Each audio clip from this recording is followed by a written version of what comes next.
Assalamualaikum warahmatullahi wabarakatuh. Waalaikumsalam warahmatullahi wabarakatuh. Alhamdulillahirabbil alamin wa bihi nasta'inu ala umuri dunya waddin wa ala alihi wa ashabihi ajmain, amma ba'du. Yang kita hormati para pejabat KIAS dan para pembantu rektor, ketua-ketua program studi, dan yang sama kita hormati Ketua STAI Bumi Islam Pari Lubuk Linggau, para mahasiswa yang sempat hadir pada kesempatan ini. Perkenalkan, saya Muhammad Yunus, Wakil Ketua 3 Bidang Kemahasiswaan dari STAI Bumi Islam Pari Lubuk Linggau. Bidang ilmu yang kami tekuni adalah ilmu filsafat. Oleh karena itu, dalam kesempatan ini kami izin untuk membahas salah satu tema kontroversial dari perspektif filosofis. Judul paparan kita pada hari ini adalah tentang paradoks, ya, kebebasan manusia di dalam konversi agama. Jadi ada dua kata kunci di situ. Yang pertama adalah paradoks kebebasan manusia dan konversi agama. Seperti yang kita ketahui bahwa permasalahan yang terjadi tentang konversi agama itu sendiri adalah bahwa konversi agama itu telah menjadi isu kontroversial di dunia, bukan hanya di Indonesia, di Asia Tenggara, di Asia, bahkan di dunia, gitu ya. Pejabat-pejabat Kristen, tokoh-tokoh agama Kristen, Hindu, Buddha itu selalu mempermasalahkan para umatnya yang pindah ke agama-agama lain. Begitu pula misalnya di dalam komunitas Islam tersendiri, bahwa kita seringkali mengutuk bila ada orang-orang yang seiman dengan kita kemudian melangkah ke tradisi agama lain. Itu juga seringkali menjadi permasalahan, sehingga konversi di situ menjadi satu isu kontroversial di dunia. Nah, kalau kita lebih spesifikkan lagi, permasalahan tentang konversi agama itu bisa dipecah menjadi dua, yaitu adalah problem etik dan problem keilmuan. Yang dimaksud dengan problem etik di sini adalah bahwa penolakan-penolakan terhadap persoalan konversi agama itu sendiri. Kemudian yang disebut dengan problem keilmuan, di sini yang kami maksudkan adalah bahwa riset-riset atau studi-studi tentang religious conversion atau konversi agama itu cenderung mengalami reduksionistik. Artinya maksud reduksionistik di sini adalah bahwa konversi agama itu selalu dipandang dari sisi variabel-variabel tertentu saja, dari faktor-faktor tertentu saja, sehingga tidak bersifat holistik, tidak bersifat menyeluruh begitu. Jadi secara garis besar, persoalan yang mengitari konversi agama itu adalah persoalan etik, yaitu berupa penolakan-penolakan oleh elit agama, dan problem-problem keilmuan, yaitu tentang studi-studi tentang konversi agama. Bapak Ibu sekalian, pertanyaan yang ingin kita jawab dalam paparan ini adalah, yaitu apakah para pelaku konversi agama itu adalah orang-orang yang bebas, maksudnya dia menentukan sendiri pilihannya, melangkah ke dalam tradisi agama lain itu, atau para pelaku tersebut adalah subjek yang terdeterminasi oleh faktor sosiokultural maupun faktor psikologis lainnya. Sekali lagi kami ingin menggarisbawahi kata terdeterminasi di situ. Di dalam tradisi filsafat, terutama filsafat manusia, tentang kebebasan manusia itu ada dua mazhab pemikiran tentang kebebasan manusia. Yang pertama ada determinisme dan yang kedua adalah indeterminisme. Determinisme itu mengatakan bahwa manusia itu tidak punya kehendak bebas. Segala sesuatu yang kita lakukan itu telah dibentuk oleh faktor-faktor lingkungan kita. Salah satu aliran dalam determinisme itu salah satunya adalah determinisme kultural. Determinisme kultural itu menyatakan bahwa manusia tidak punya kehendak bebas. Apa dan siapa seseorang itu ditentukan oleh lingkungannya, tradisi yang mengitarinya. Misalnya kalau kita terlahir di Indonesia, yang mau tidak mau kita berbicara bahasa Indonesia. Kita tidak punya pilihan itu. Kita telah dibentuk oleh realitas eksternal kita itu, sehingga kita tidak punya kebebasan. Nah, itu determinisme. Sedangkan indeterminisme itu mengatakan bahwa manusia itu punya kehendak bebas. Ia adalah subjek otonom yang menentukan dirinya sendiri. Sehingga apapun yang dia lakukan itu sungguh-sungguh berdasarkan kehendak bebasnya.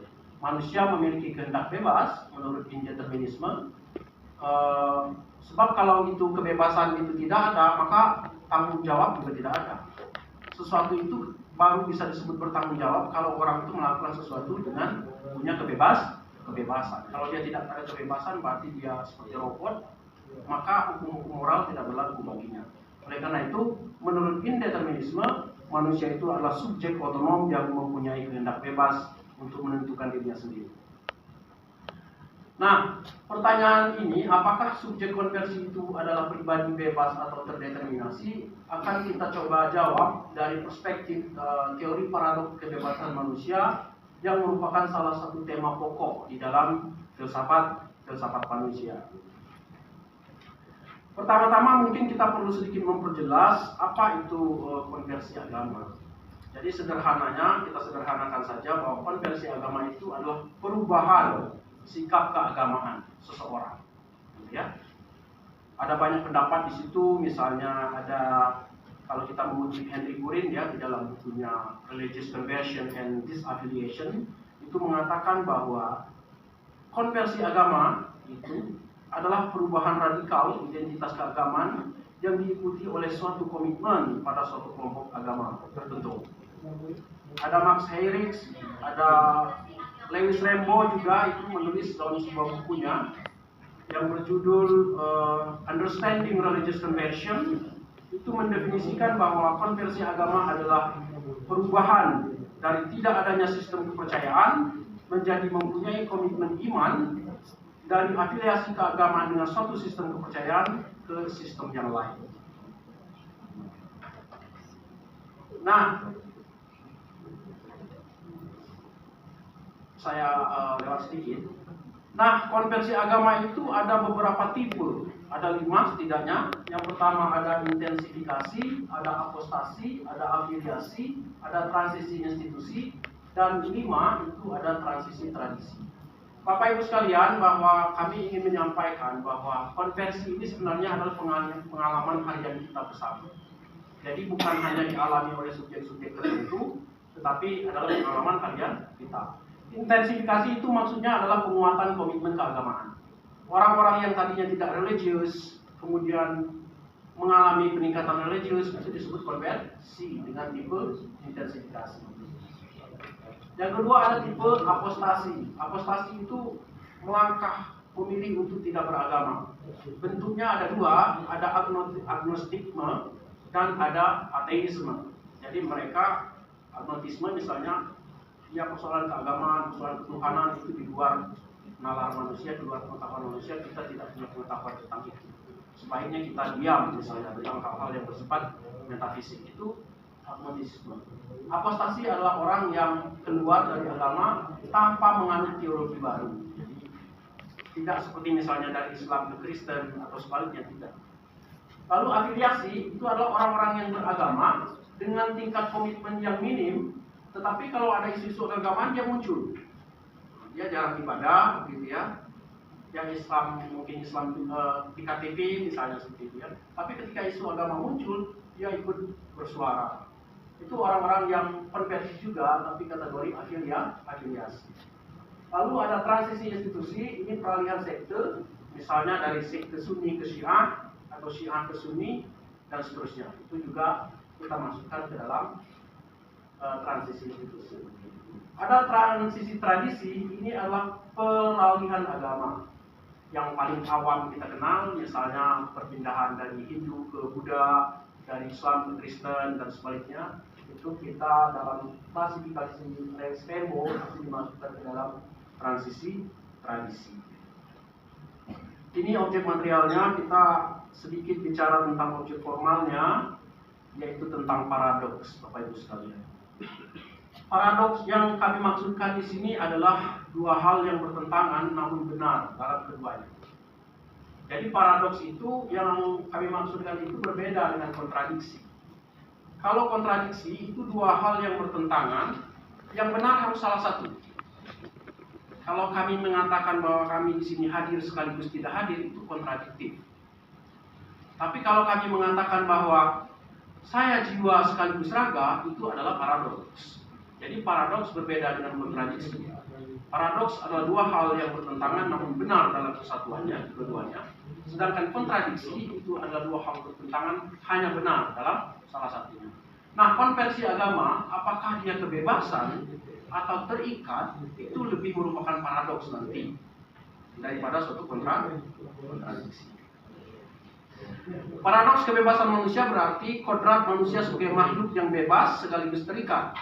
Dikatakan bebas karena manusia dapat menentukan diri di hadapan pilihan-pilihan yang ada, dan dikatakan terikat karena dalam penentuan diri manusia selalu dipengaruhi oleh faktor-faktor internal maupun faktor-faktor eksternal.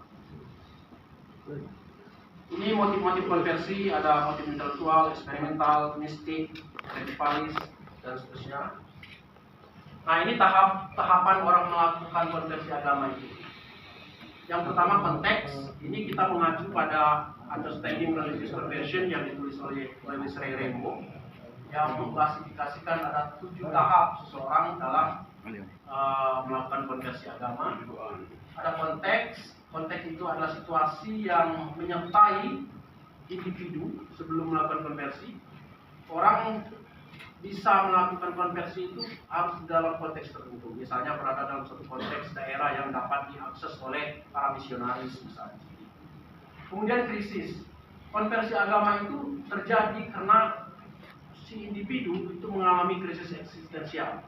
Entah itu karena tekanan batin dan seterusnya ya, krisis intelektual. Ada pencarian di mana subjek konversi mulai mencari jawaban-jawaban untuk keluar dari situasi krisis. Lalu dia kemudian berjumpa atau encounter, berjumpa dengan para misionaris, misalnya penyokong, para dai dan seterusnya. Lalu menguat interaksinya itu, lalu muncullah komitmen untuk mengambil suatu keputusan terhadap teologi mana yang harus dipilih. Dan akhirnya pada tahap akhir, menurut Rambo, seorang itu akan mengikuti konsekuensi harus komitmennya.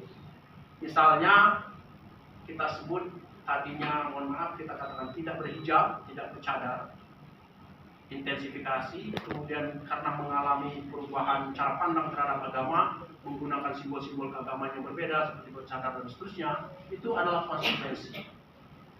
Kemudian kalau dia memeluk Islam, misalnya dia mengubah nama-namanya, menggunakan simbol-simbol baru, itu adalah tahap konsekuensi sebagai tahap akhir dari proses konversi agama. Nah, paradoks kebebasan manusia dalam konversi agama yang kita maksud judul di sini. Bertitik tolak dari arti kebebasan sebagai penentuan diri, dapat dinyatakan bahwa konversi agama adalah pelaksanaan kebebasan atau penentuan diri manusia yang dilaksanakan dalam bidang religius. Dimensi religius adalah salah satu bidang kehidupan manusia di mana pelaksanaan diri atau penentuan diri diwujudkan. Dalam konversi agama, kebebasan manusia sebagai penentuan diri itu termanifestasikan sepanjang tahapan konversi agama yang 7 tahap tadi. Sejak pada tahap krisis, subjek konversi telah menyadari situasinya dan berkehendak untuk keluar dari krisis eksistensial. Usaha keluar dari krisis ini menggambarkan bahwa terdapat permasalahan yang harus dilewati yang dianggap sebagai penghalang bagi diri yang dicita-citakan. Kendala-kendala psikologis maupun kendala sosial seperti kesepian dan tekanan pihak luar mendapat solusinya melalui konversi agama. Pembebasan diri dari alienasi atau keterasingan pada tahap krisis menggambarkan kodrat subjek konversi sebagai makhluk yang bebas.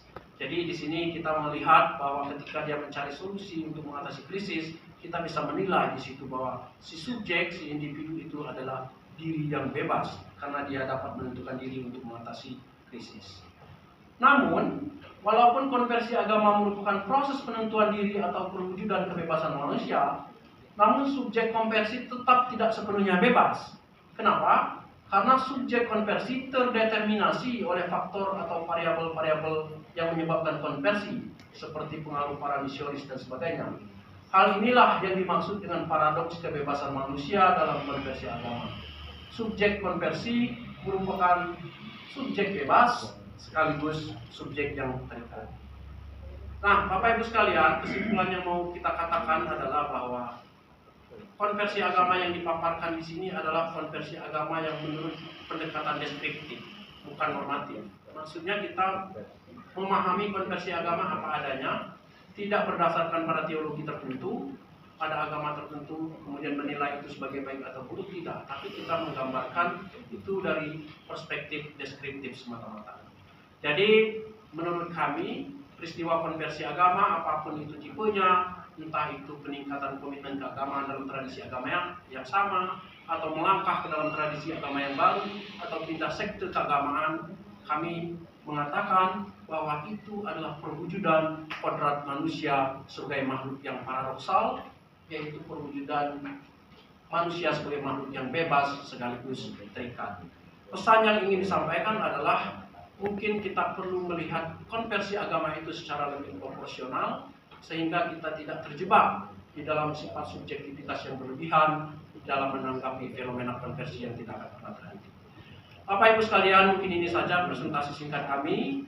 Tentu saja banyak kekurangan dan kehilafan, kritik dan saran sangat kami harapkan demi meluruskan kembali pemikiran-pemikiran yang tidak dapat dibenarkan. Terima kasih. Wabillahi taufiq wal hidayah. Wassalamualaikum warahmatullahi wabarakatuh. Waalaikumsalam warahmatullahi wabarakatuh.